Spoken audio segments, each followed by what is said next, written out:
Welcome back to Piers Morgan Uncensored. Andrew Tate is banned from social media for his videos about mainly women, but when exactly does free speech become hate speech, and who should get to decide that?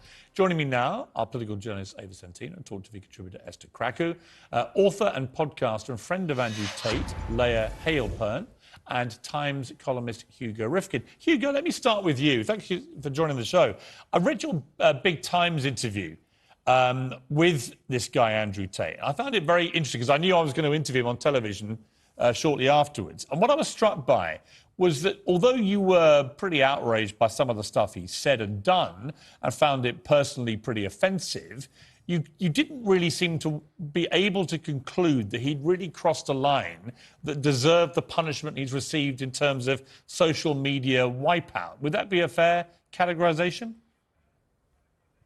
Yes, I wasn't convinced because I'm not quite sure what debate we're having here. It seems a given to me that there would be no place for Andrew Tate on a normal, conventional media outlet. They're not going to give him your show. They're not going to give him my show on Times Radio. That wouldn't happen. But it raises the question of whether we think that these tech companies, Instagram, Facebook, companies like that, ought to be being held to the same standards as traditional media. If we think they should be, then obviously he has no place in them. If we think they're actually more of a much more free arena where things that we might find in other places unacceptable are in fact acceptable there, then it becomes a whole different debate. And that's a debate we haven't quite settled, I think. Right, because, I mean, to me, it's like when Trump got removed from Twitter and Facebook and so on. If you're going to let the Ayatollah of Iran continue to have active accounts on these platforms, I don't see the consistency in banning a president of the United States or indeed someone like Andrew Tate. Yeah, I mean, that's quite fair. You've also got to accept that, look, huge numbers of people wanted to watch him. Huge numbers of people wanted to listen to him. He's very, very good at what he does. In an earlier age, there were people like Andrew Tate who put out cassettes and CDs or were on, various forms of pirate radio. They had huge audiences. The audiences are much, much huger now. And they are, and much less policed. They have much greater inroads, people like Tate, into teenagers, for example. So it raises whole new questions, whole new issues. I'm not always convinced that just banning them is quite the right answer, but then I'm not sure I'd quite like to be making that call myself. Right, I think that's a really good point. Leah Hailpern, you're in Miami. You know Andrew Tate. You've been to his home in Romania. You know his brother. What kind of guy is he? I mean, many people who don't know much about him will hear some of the stuff he's been saying, which I play to him and challenge him on in the interview, and they'll be horrified. But what do you think? He's an incredibly intelligent man. I think what he's doing is very important. Right now, there's a huge war on masculinity. Men don't really have any kind of role model that they can look up to. Andrew has been very kind and very generous with me. Like I said, I know him personally. I also know him from a business standpoint. I've spent time with him one-on-one. I've never felt uncomfortable. He's never been inappropriate with me. A lot of people accuse him of misogyny. He's never been misogynistic towards me. And I think what he's doing is incredibly important.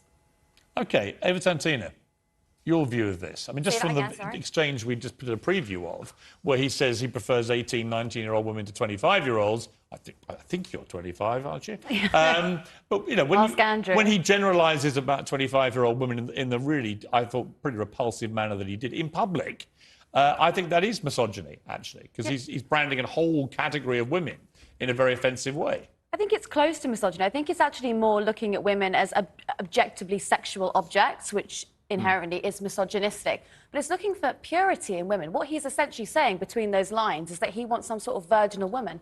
Maybe that's why he takes this girl seriously. I don't know. But, I mean, it kind of sounds a little bit like... But he's, on the other side, he's allowed to. I mean, he can have these views. Does anything that he says...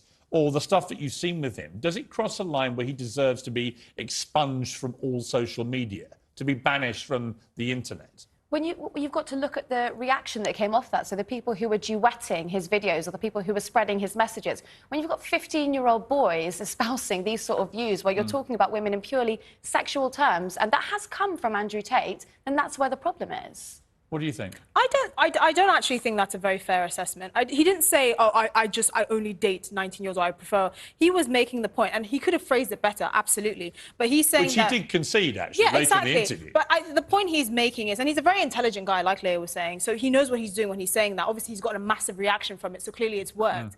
But the point is, he's saying that younger women who have had less experience with men in general are more desirable because they don't come with a certain amount of baggage. Now, you could say there are women that are more experienced that come with less baggage because they know what they want or they're more mature mentally. But my view is you shouldn't be talking about women in that generalised way at all of any age group. But there are people with those I know views. a lot of 25-year-old women in my time, they're all very different. It's like the idea that you bracket them all in this revolting way, which he did, which is just a lad in a nightclub kind of way. It's fine, but that's a generalisation. To do it with a big following, I think, is a malevolent influence. And what is implied there is their sexual history. That is what he's talking about. Yeah. But there are women that are 18 that have a more elaborate sexual history. Well, let me ask Hugo. Hugo, you spent quite a lot of time with him for your big interview for The Times. What did you actually make of him by the end? When you came away, what did you think of him?